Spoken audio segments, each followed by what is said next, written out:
ایک بار ایک گاؤں کے باہر ایک درویش آم کے درخت کے نیچے بیٹھا ذکر میں مشغول تھا۔ وہاں سے ایک امیر تاجر گزرا۔ اس نے دیکھا کہ درویش کے پاس نہ سامان، نہ گھر، نہ کوئی آسودگی، پھر بھی اس کے چہرے پر گہری مسکراہٹ تھی۔ تاجر نے قریب آ کر کہا، تاجر بابا جی، آپ کے پاس کچھ نہیں، پھر بھی آپ اتنے خوش کیسے رہتے ہیں؟ درویش نے نرمی سے جواب دیا، درویش، خوشی چیزوں میں نہیں دل کے سکون میں ہوتی ہے، لیکن یہ بات اب خود نہیں سمجھیں گے، کوئی اور اب سے یہ سیکھ لے گا۔ تاجر حیران ہو کر بیٹھ گیا۔ اتنے میں ایک نوجوان بھاگتا ہوا آیا۔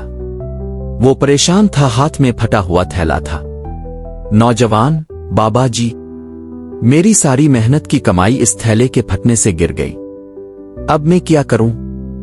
درویش مسکرایا اور بولا، درویش، کیا تم رو سکتے ہو؟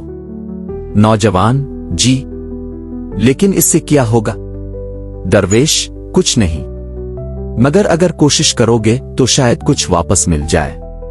یہ کہہ کر درویش نے زمین سے 2-3 سکے اٹھا کر نوجوان کو دیے اور کہا، درویش، یہ کم ہے مگر شروعات کے لیے کافی ہے، باقی تمہاری لگن پورا کر دے گی۔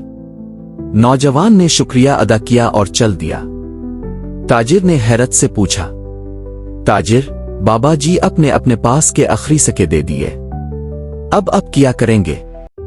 درویش ہنس پڑا، درویش، میں نے اس کے دل کو سہارا دیا ہے، اللہ میرے دل کو سہارا دے گا، دینے سے کبھی کسی کا رزق کم نہیں ہوتا۔ تاجر یہ سن کر خاموش ہو گیا۔ اسی لمحے اس نے محسوس کیا کہ درویش کی اصل دولت اس کا ایمان، اس کی سخاوت اور اس کا سکون ہے جو اس کے اپنے خزانے میں نہیں تھا۔